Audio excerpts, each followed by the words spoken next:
বিসমিল্লাহির রহমানির রহিম। আলহামদুলিল্লাহি রাব্বিল আলামিন ওয়াসসালাতু ওয়াসসালামু আলা সাইয়্যিদিল মুরসালিন, আম্মা বাদ। আজকে আমরা আলোচনা করব সূরা ইউনূসের ৮ নম্বর রুকু ৭১ থেকে ৮২ নম্বর আয়াত পর্যন্ত। আউযু বিল্লাহি মিনাশ শাইতানির রাজিম। বিসমিল্লাহির রহমানির রহিম। এই রুকুর প্রধান আলোচ্য বিষয় হলো হযরত নূহ আলাইহিস সালাম এবং তার সম্প্রদায়ের ঘটনা। হযরত নূহ আলাইহিস সালাম এবং তার বংশধরদের প্রতি যে রাসূল প্রেরিত হয়েছিলেন, তারপরে একইভাবে মূসা আলাইহিস সালাম, হারুন আলাইহিস সালাম তাদেরকেও ফিরআউনের কাছে পাঠানো হয়েছিল। তো এটাই হলো এই সূরার মধ্যে আলোচনায় এসেছে। তো এখানে যে মুনাসাবাত মানে হলো আগের আলোচনার সাথে এই আলোচনার যে সম্পর্ক, সেটা হলো আমরা সূরা ইউনূসের প্রথম থেকে পড়ে আসছি যে আল্লাহর একত্ববাদের উপরে দলিল, এবং নবীজি সাল্লাল্লাহু আলাইহি সাল্লাম এবং মক্কার মুশরিকদের মাঝে যে দ্বন্দ্ব হচ্ছে বা যে কথাবার্তা বিতর্ক হচ্ছে সেটার আলোচনা এসেছে, এবং মানে তাদের যে অবস্থা সেটার কিছু বর্ণনা এসেছে। এরপরে আল্লাহ তাআলা নবীজিকে সান্ত্বনা দেওয়ার জন্য এবং মানুষকে বোঝানোর জন্য কিছু ঘটনা এনেছেন। পূর্ববর্তী উম্মতের কিছু ঘটনা এখানে এসেছে। 3টা ঘটনা এসেছে এই জায়গায় মোট সূরা ইউনূসে। একটা হলো নূহ আলাইহিস সালামের সাথে তার জাতির ঘটনা, আরেকটা হলো মূসা আলাইহিস সালামের সাথে হারুন আলাইহিস সালাম এবং ফিরআউনের ঘটনা, আরেকটা হলো ইউনূস আলাইহিস সালামের সাথে তার জাতির ঘটনা। অর্থাৎ 3টা ঘটনা এখানে এসছে। তো আমরা প্রথম হযরত নূহ আলাইহিস সালামের ঘটনাটা পড়ছি আর কি। তো এখানে আমাদের জন্য মানে এই আলোচনার সাথে প্রাসঙ্গিক দেখেই এখানে এই নবীদের 3টা ঘটনা এসেছে। আউযু বিল্লাহি মিনাশ শাইতানির রাজিম। বিসমিল্লাহির রহমানির রহিম। ওয়াতলু আলাইহিম নাবা নূহ إذ قال لقومه يا قوم إن كان كبر عليكم مقامي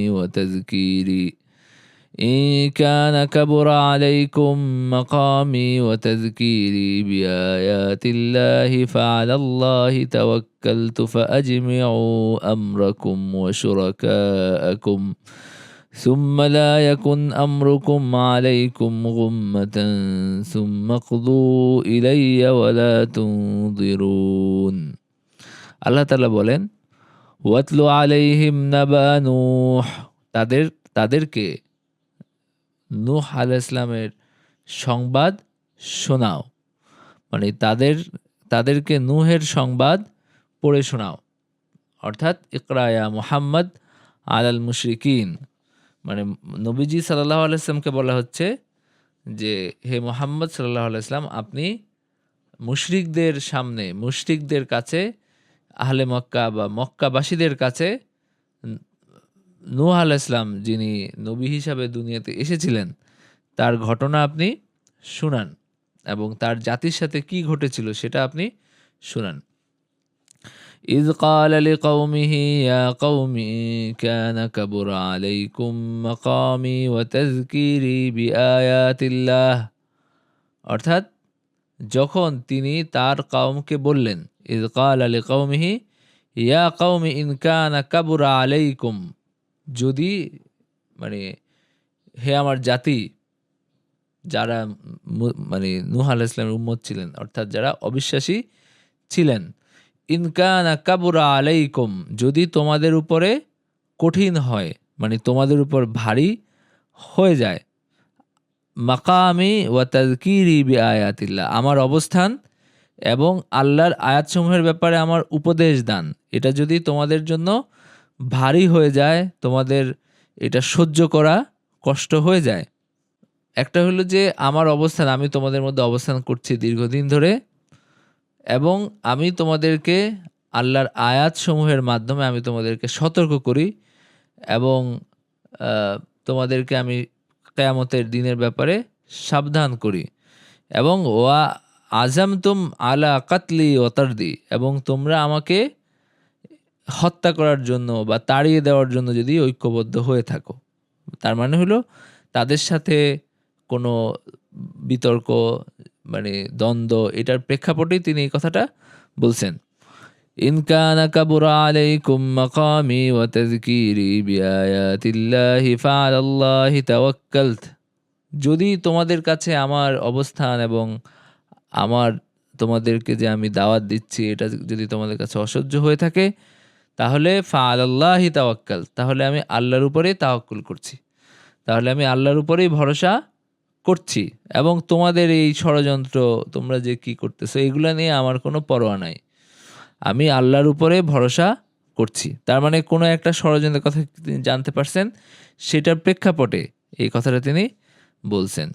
ফাআজমিউ আমরাকুম ওয়া শুরাকাআকুম, এবং তোমরা হলো তোমাদের অভিন্ন সিদ্ধান্ত গ্রহণ করো, মানে সবাই যোগ সাজস করে তোমাদের যে সিদ্ধান্ত নেওয়ার তোমরা নাও। ওয়াদউ শুরাকাআকুম ওয়া শুরাকাআকুম, এবং তোমাদের শরীকদেরকেও সাথে নাও, এই ব্যাপারে আমার কোনো কথা নাই, তোমরা তোমাদের চক্রান্ত করো। সুম্মা লা ইয়াকুন আমরুকুম আলাইকুম গুম্মাতান, তারপরে তোমাদের বিষয়টি যেন তোমাদের নিকট অস্পষ্ট না থাকে, মানে তোমরা কি করতে যাচ্ছ এইটা যেন তোমাদের, মানে তোমাদের কাছে যেন কোনো অস্পষ্ট না থাকে, তোমরা জেনে বুঝে সঠিকভাবে সিদ্ধান্ত নাও।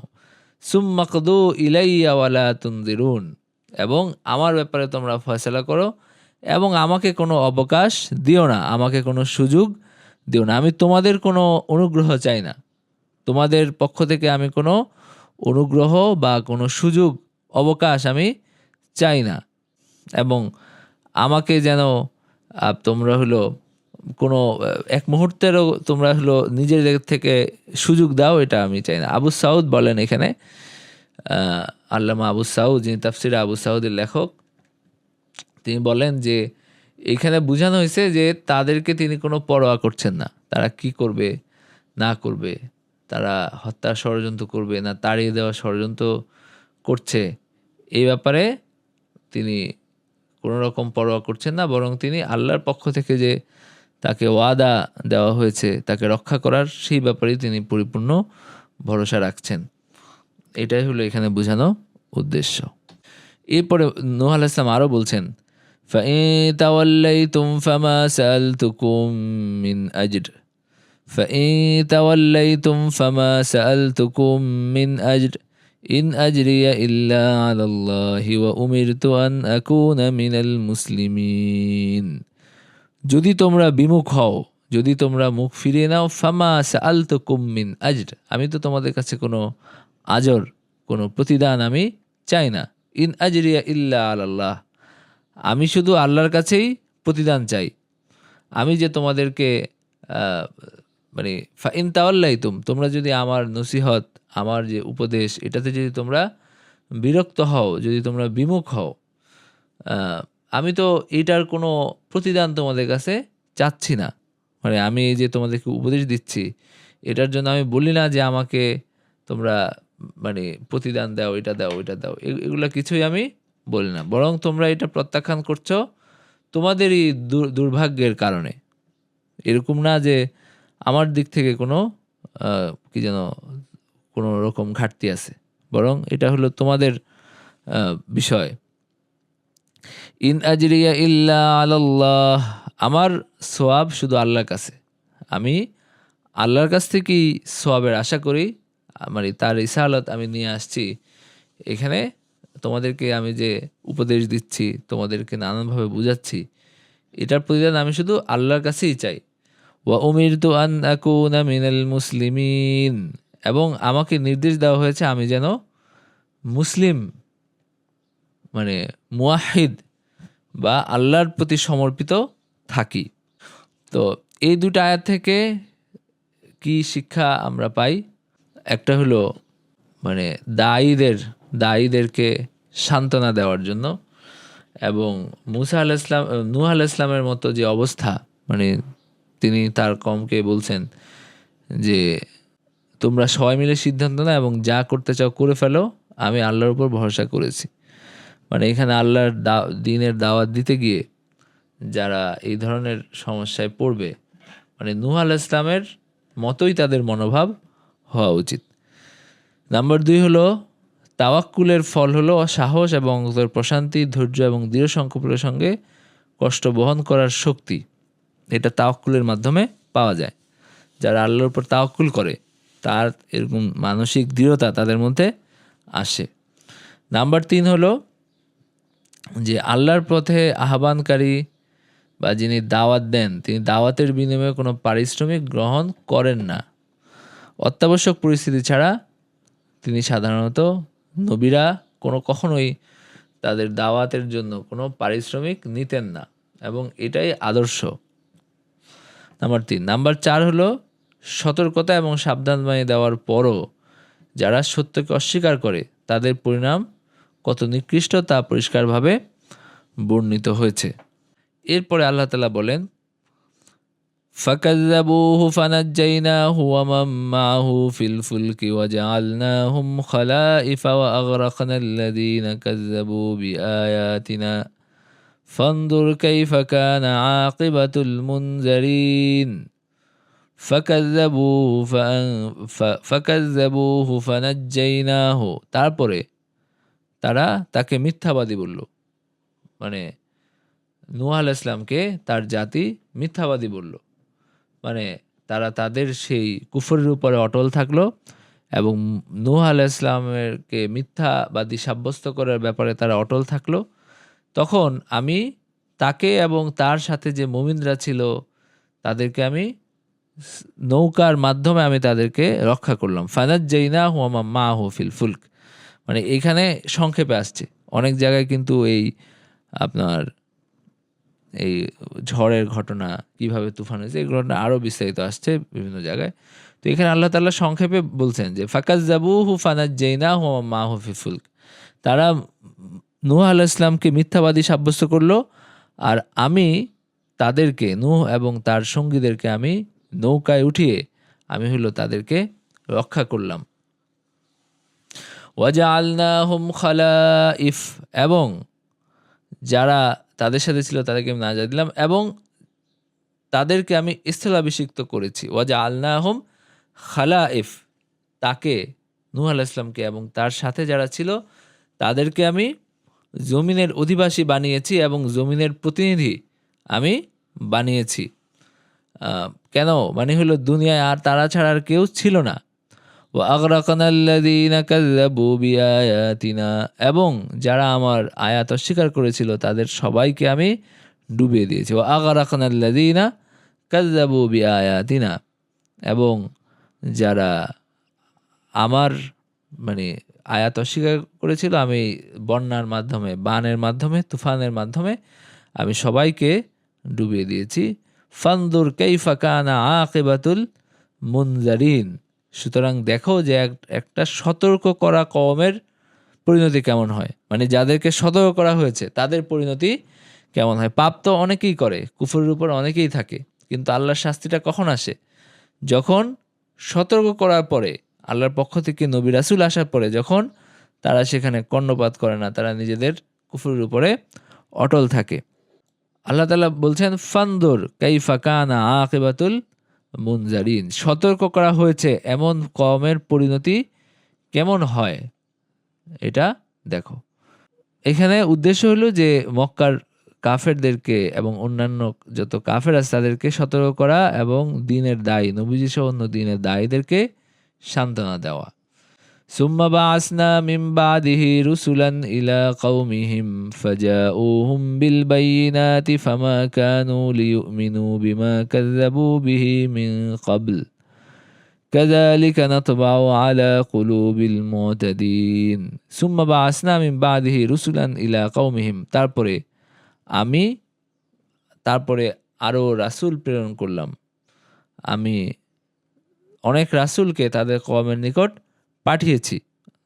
নূহ আলাইহিস সালামের পরে আবার দুনিয়াতে মানুষের বসতি হয়েছে, আবার দুনিয়াতে মানুষ অনেক বংশ বিস্তার করছে। এরপরে আরও অনেক রাসূল দুনিয়াতে আসছে, যেমন হুদ আলাইহিসসালাম, সালেহ আলাইহিসসালাম, লূত আলাইহিসসালাম, ইব্রাহিম আলাইহিসসালাম, শীস আলাইহিসসালাম, এরা সবাই না, শীস না, উনি নূহ আলাইহিসসালামের আগের, শুআয়ব আলাইহিসসালাম, এরা সবাই এরপরে আসছে। ফামা কানু লিয়ুমিনু ফাজাউহুম বিল বাইয়িনাত, তারা আসছে অনেক প্রমাণাদি নিয়ে, মুজিজা নিয়ে, আল্লাহর পক্ষ থেকে অনেক নিদর্শন নিয়ে, যেটা দেখে মানুষ বুঝতে পারে যে তিনি আল্লাহ রাসূল। কিন্তু ফামা কানু লিয়ুমিনু বিমা কাযযাবু বিহি মিন ক্বাবল, অর্থাৎ তারা তাদেরকে সত্যায়ন করার মতো ছিল না, তাদেরকে তারা মানে তাদের উপর ঈমান আনার মতো অবস্থায় তারা ছিল না, এবং তাদের বিমা কাযযাবু বিহি মিন ক্বাবল, কিন্তু তারা ইতিপূর্বে অস্বীকার করার কারণে ঈমান আনার মতো অবস্থায় ছিল না। মানে তাদেরকে এই পূর্ববর্তীদের যে শাস্তি, সেটাও তাদেরকে সতর্ক করে নাই, তারা আবার সেই আগের দিকে গেছে। ফামা কানু লিয়ুমিনু বিমা কাযযাবু বিহি মিন ক্বাবল, মানে আগের মানুষ মিথ্যাবাদী সাব্যস্ত করে যে পরিণতি হয়েছে, এরপরেও তারাও সেই একই পথে গেছে। কাযালিকা নাতবাউ আলা কুলুবিল মুতাদিন, কাযালিকা নাতবাউ আলা কুলুবিল মুতাদিন, এইভাবে আমি কারীদের অন্তরে আমি মোহর মেরে দিই। মানে যারা সীমালঙ্ঘন করে কুফরের ক্ষেত্রে, মিথ্যা প্রতিপন্ন করার ক্ষেত্রে, অস্বীকার করার ক্ষেত্রে, তাদেরকে আমি অন্তরে মোহর মেরে দেই। মানে হলো যে তাদের অতীতের যে গুনাহ, অতীতের যে কুফর, সেটা এত বেশি হয়ে গেছিল, সেটার কারণে তারা ঈমান আনার মতো উপযুক্ত আর ছিল না। এরপর আল্লাহ বলছেন কাযালিকা নাতবাউ আলা কুলুবিল মুতাদিন, মানে একইভাবে আমি হলো যারা সীমালঙ্ঘনকারী তাদের অন্তরে মোহর মেরে দিই। এরপরে আল্লাহ তাআলা মূসা আলাইহিস সালামের কাহিনী বর্ণনা করছেন। সুম্মা বাআসনা মিন বাদিহিম মূসা ওয়া হারুনা ইলা ফিরআউনা ওয়া মালাইহি বিআয়াতিনা ফাস্তাকবারু ওয়া কানু কওমান মুজরিমিন। সুম্মা বাআসনা মিন বাদিহিম মূসা ওয়া হারুন, তারপরে আমি প্রেরণ করলাম মূসা এবং হারুনকে। নূহ আলাইহিস সালামের পরে না, মানে অনেক রাসূল, আমি মাঝখানে আয়াত গেছে, অনেক রাসূল আমি প্রেরণ করেছি। এরপরে বলছেন মূসা আলাইহিস সালামের কথা, যে নূহ আলাইহিস সালামের ক্ষেত্রে যে ঘটনা ঘটলো, একই রকম ঘটনা মূসা আলাইহিস সালামের ক্ষেত্রেও ঘটলো, সেটা আল্লাহ তাআলা এখানে বর্ণনা করছেন। সুম্মা বাআসনা মিন বাদিহিম মূসা ওয়া হারুনা ইলা ফিরআউনা ওয়া মালাইহি বিআয়াতিনা, আমি মূসা এবং হারুনকে প্রেরণ করলাম ফিরআউন এবং তার সভাসদদের কাছে, তার আমির ওমরাদের কাছে, বিআয়াতিনা, আমার আয়াত দিয়ে, তার আশরাফে কওম, তার কওমের যে অভিজাত ব্যক্তিরা, তাদের কাছে আমি প্রেরণ করলাম আমার আয়াত দিয়ে, আমার নিদর্শন মুজিজা দিয়ে। ফাস্তাকবারু ওয়া কানু কওমান মুজরিমিন, তারা ইস্তেকবার মানে হলো তারা হলো অহংকার করলো এবং তারা ছিল অপরাধী কওম। তারা আমার আয়াত মানতে তারা অস্বীকার করলো এবং তারা ছিল অপরাধী কওম। মানে ঈমান থেকে, মানে তারা হলো ঈমান থেকে দূরে থাকলো অহংকার করে, এবং তারা বিশৃঙ্খলার সৃষ্টিকারী ছিল, তারা বিভিন্ন রকম অপরাধ করে বেড়াতো। ফালাম্মা জাআহুমুল হাক্কু মিন ইনদিনা ক্বালু ইন্না হাযা লাসিহরুম মুবিন। ফালাম্মা জাআহুমুল হাক্কু মিন ইনদিনা, তারপরে যখন আমার পক্ষ থেকে সত্য আসলো, সত্যের আলো যখন আসলো, ক্বালু ইন্না হাযা লাসিহরুম মুবিন, তারা বলল যে এটা তো স্পষ্ট জাদু। এখানে মানে এই যে মানে বলা হচ্ছে যে নিদর্শন যখন আসছে, মুজিজা যখন দেখানো হয়েছে, একটা হলো যে লাঠি, তিনি লাঠি ছুঁড়ে মারলে সেটা সাপে রূপান্তরিত হতো। আরেকটা মুজিজা ছিল যেটা অন্য আয়াতে আসছে, যে তার হাত মানে তারকার মতো চমকিত হতো, এই ধরনের। তো তারা বলল এটা তো জাদু, এখানে তো আসলে কোনো সত্যতা নাই। তো এখানে একটা বিষয় স্পষ্ট যে আল্লাহ তাআলা বলছেন যে তারা অপরাধী কম ছিল, মানে তাদের অন্তরে গুনাহের এত গাদ জমা হয়েছে যে তাদের আর ওই হেদায়াতের আলো গ্রহণ করার মতো অবস্থা ছিল না। যেমন আল্লাহ আগে বলছেন ফামা কানু লিউমিনু বিমা কাযযাবু বিহি মিন ক্বাবল, ফামা কানু লিউমিনু বিমা কাযযাবু বিহি মিন ক্বাবল। তার মানে তাদের অন্তরে যে আপনার অস্বীকার করার কারণে, গুনাহ করার কারণে তাদের অন্তরে যে মানে স্তর পড়ছে, এরপরে আর তাদের অন্তর ওই হেদায়াতের গ্রহণ করার উপযুক্ত ছিল না। এখানেও কিন্তু একই রকম ঘটনা ঘটছে। তারা ছিল অপরাধী সম্প্রদায়, তারা বিভিন্ন রকম জুলুম নির্যাতন করতো মানুষের উপরে, মানুষকে বিভিন্নভাবে কষ্ট দিত, বিভিন্ন রকম পাপাচার তারা দুনিয়াতে করে বেড়াতো। এরপরে যখন ইসলাম আসছে, মানে নবী মুসা আলাইহিস সালামের মাধ্যমে আল্লাহর দ্বীন আসছে, তখন সেটাকে তারা সত্য হিসাবে চিনতে পারে নাই, তারা সেটা গ্রহণ করতে পারে নাই। সেই কথাটাই মানে সেই ইয়েটাই কিন্তু এখানে আসলো আর কি। ফালাম্মা জাআহুমুল হাক্কু মিন ইনদিনা ক্বালু ইন্না হাযা লাসিহরুম মুবিন ক্বালা মূসা আতাকুলুনা লিল হাক্কি লাম্মা জাআকুম আসিহরুন হাযা ওয়ালা ইউফলিহুস সাহিরুন। মূসা আলাইহিস সালাম বললেন যে আতাকুলুনা লিল হাক্কি লাম্মা জাআকুম, তোমরা কি সত্যের ব্যাপারে এরকম কথা বলছো যখন সত্য আসছে? মানে যখন আল্লাহ তোমাদের কাছে সত্য পাঠিয়েছেন তখন তোমরা সত্যের ব্যাপারে এইরকম কথা কিভাবে বলো? এটাকে কিভাবে তোমরা জাদু বলো? আসিহরুন হাযা, এটা কি জাদু? ওয়ালা ইউফলিহুস সাহিরুন, জাদুকররা কখনো সফল হয় না। মানে এর অথচ অবস্থা হলো এরকম যে জাদুকররা তো সফল হয় না, জাদুকররা তো আপনার কিছু খেলা দেখায় শুধু। তাদের কেউ যদি জাদুর মাধ্যমে মিথ্যা রটনা করে এবং সে যদি দাবি করে সে আল্লাহর নবী, তার তো সফলতা পাওয়ার কোনো সম্ভাবনা নাই। এরপরে তাদের চিন্তাভাবনাটা কি, মুসা আলাইহিস সালামের জাতির চিন্তাভাবনা কি? তারা বলছে ক্বালু আজিতানা লিতালফিতানা আম্মা ওয়াজাদনা আলাইহি আবাআনা ওয়া তাকুনা লাকুমাল কিবরিয়াউ ফিল আরদ ওয়া মা নাহনু লাকুমা বিমুমিনিন। ক্বালু আজিতানা লিতালফিতানা আম্মা ওয়াজাদনা আলাইহি আবাআনা ক্বালু আজিতানা লিতালফিতানা আম্মা ওয়াজাদনা আলাইহি আবাআনা। তুমি কি আমাদের কাছে আসছো আমাদেরকে আমরা আমাদের বাপ দাদার ধর্ম থেকে সরিয়ে নেওয়ার জন্য? তুমি কি আমাদের কাছে আসছো আমাদের বাপ দাদার ধর্ম থেকে আমাদেরকে সরিয়ে নেওয়ার জন্য? পিতৃপুরুষের কাছ থেকে আমরা যেটা পেয়েছি, আমাদের বাপ দাদার স্মৃতি, বাপ দাদার সংস্কৃতি, সেখান থেকে আমাদেরকে সরানোর জন্য আসছো? ওয়াতাকুনা লাকুমাল কিবরিয়াউ ফিল আরদ, এবং তোমাদের একটা প্রতাপ তৈরি হবে দুনিয়াতে, তোমাদের একটা কি যেন বলে সম্মান প্রতিষ্ঠিত হবে, প্রতিপত্তি প্রতিষ্ঠিত হবে। এটা কি তোমাদের উদ্দেশ্য কিনা? তোমরা তো বাইরের থেকে আসছো, তোমরা তো মিশরের স্থানীয় না। তো এখানে এসে তোমরা এই দ্বীনের মাধ্যমে তোমরা একটা নেতা হবা, এটা কি তোমাদের উদ্দেশ্য কিনা? ওয়ামা নাহনু লাকুমা বিমুমিনিন, এবং আমরা তোমাদের উপর ঈমানদার নই, আমরা তোমাদের উপর ঈমান আনার মতো অবস্থায় নাই, আমরা তোমাদের উপর বিশ্বাসী না। অর্থাৎ তারা দুইটা অভিযোগ করলো। একটা হলো যে তোমরা আমাদেরকে আমাদের বাপদাদার যে সংস্কৃতি, বাপদাদার দিন ধর্ম, তাদের তাদের যেটা আমরা পালন করি সেটা থেকে তোমরা আমাদেরকে সরাতে আসছো।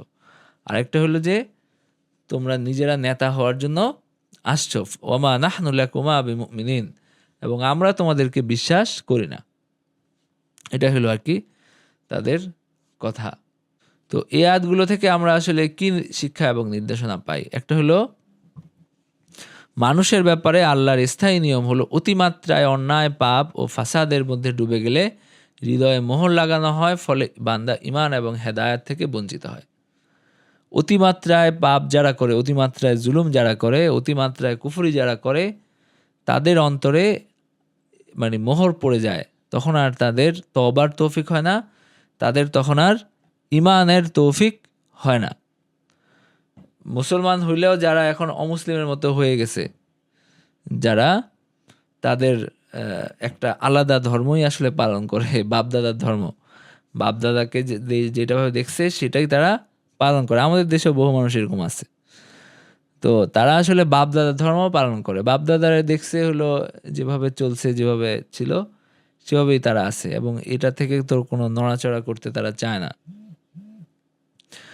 তো এদের আসলে তওবার তৌফিক হয় না, হেদায়েতের তৌফিক হয় না। নাম্বার 2 হলো যে অহংকারকে নিন্দা করা হয়েছে। কারণ অসংখ্য অন্যায় এবং অপরাধের মূল হলো অহংকার। অহংকারের কারণে মানুষ বহু অন্যায় কাজ করে, বহু ভুল কাজ করে।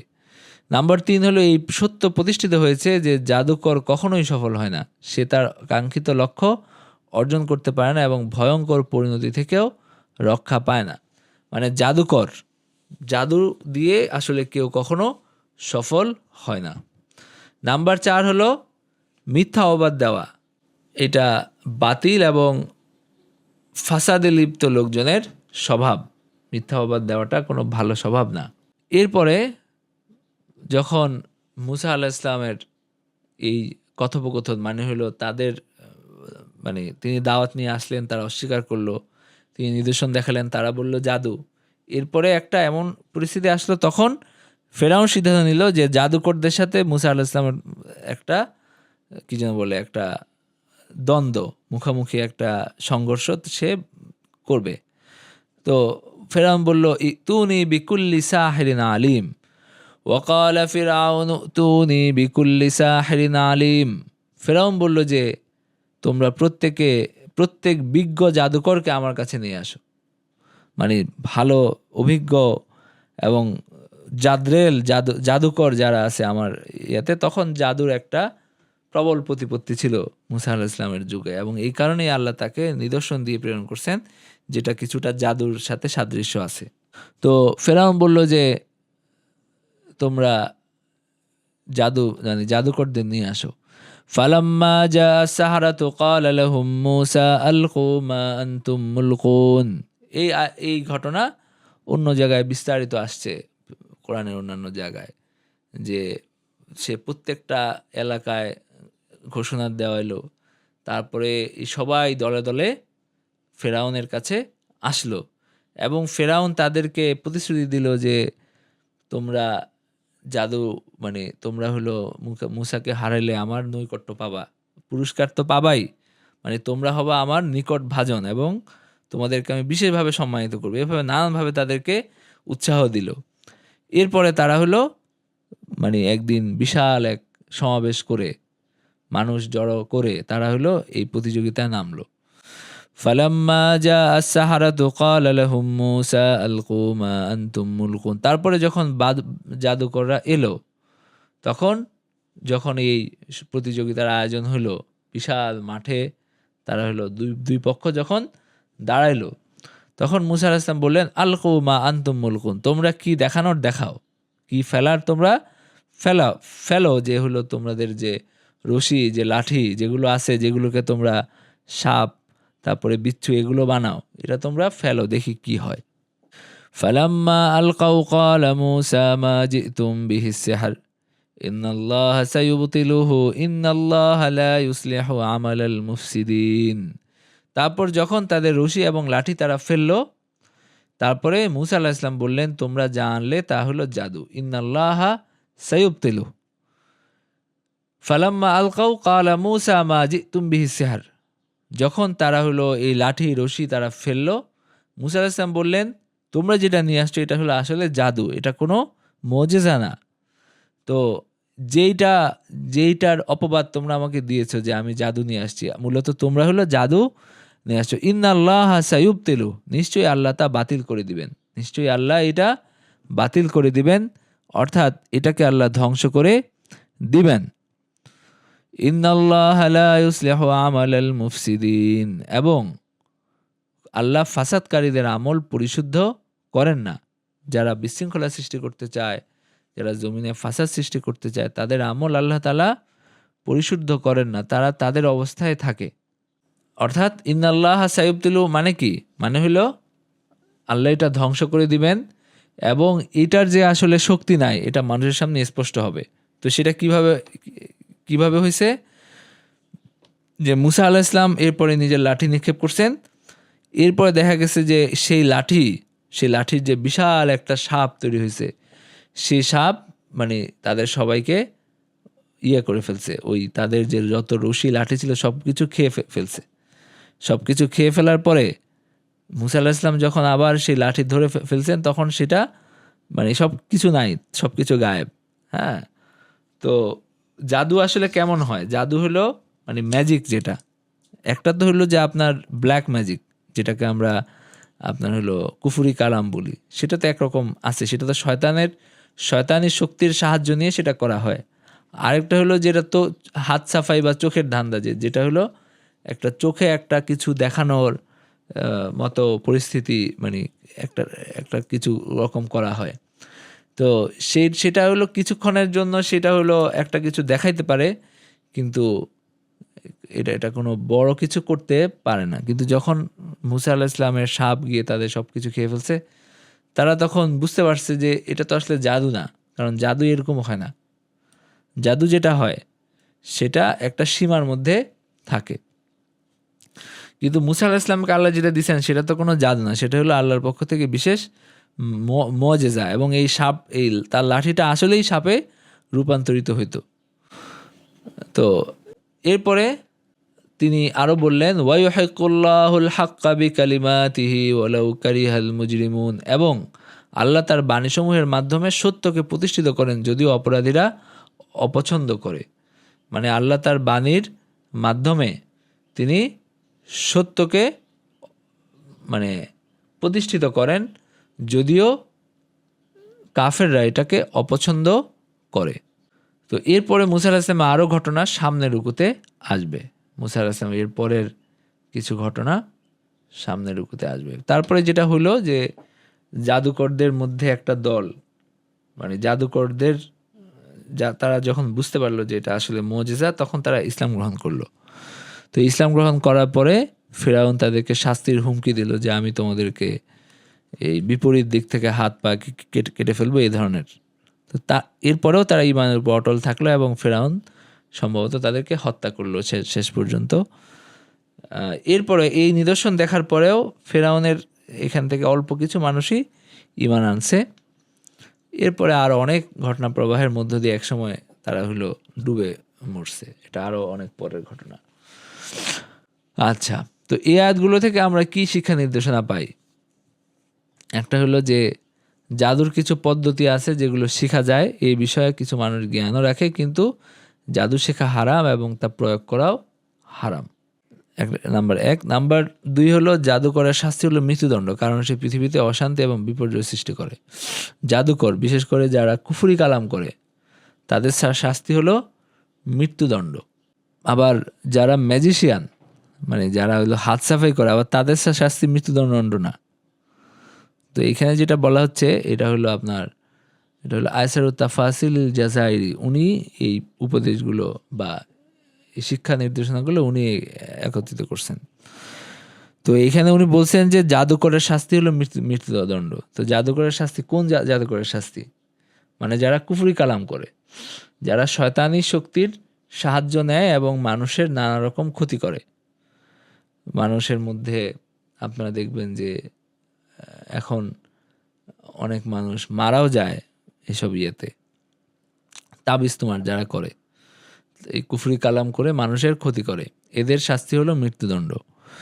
নাম্বার 3 হলো সত্যকে প্রকাশ করা এবং মিথ্যাকে পরাভূত করার উদ্দেশ্যে শত্রুর সঙ্গে একক মোকাবেলা বা প্রতিযোগিতা করা বৈধ।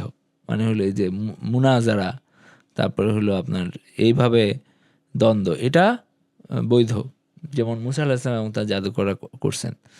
নাম্বার 4 হলো যে ফিতনা এবং ফাসাদের পরিণাম, এবং যারা সেটা করে তাদের চূড়ান্ত ফল হলো ধ্বংস এবং বিপর্যয়, তাদের কোনো সফলতা নাই।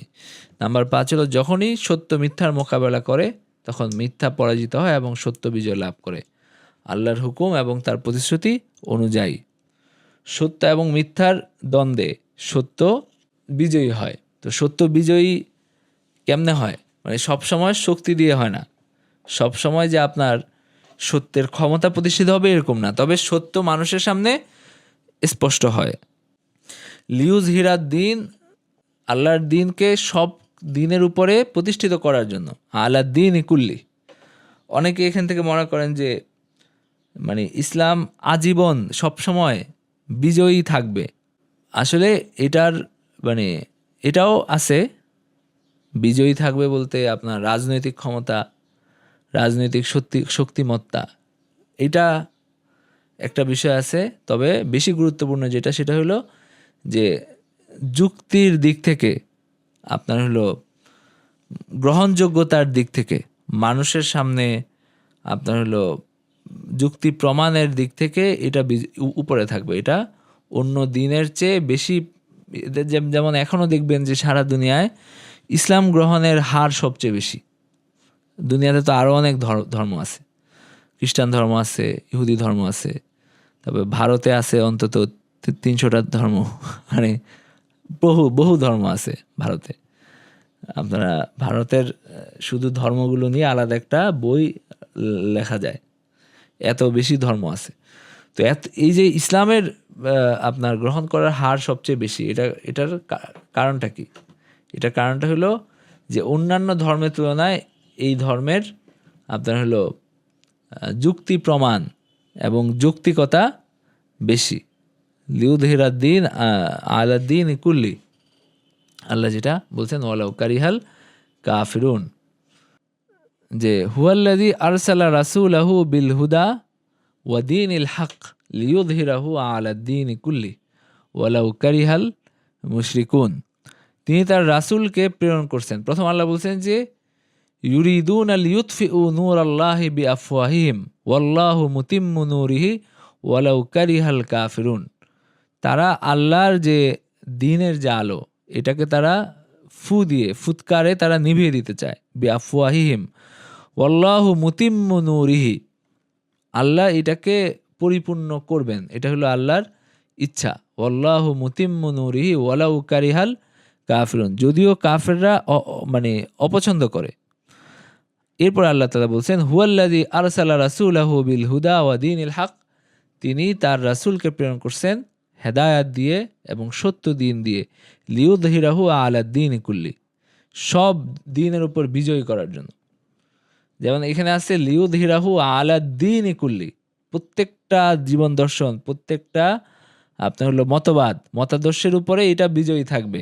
তো মতাদর্শের উপর বিজয়ী হয় কেমনে? এটা কিন্তু রাজনৈতিক ক্ষমতা দিয়ে হয় না, এটা হলো তার যুক্তির শক্তি দিয়ে হয়। ওই ধর্মের যৌক্তিকতার যে শক্তি, সেটা দিয়ে হয়। ওয়ালাউ কারিহাল মুশরিকুন, যদিও কাফেররা এটাকে অপছন্দ করে, মুশরিকরা এটাকে অপছন্দ করে।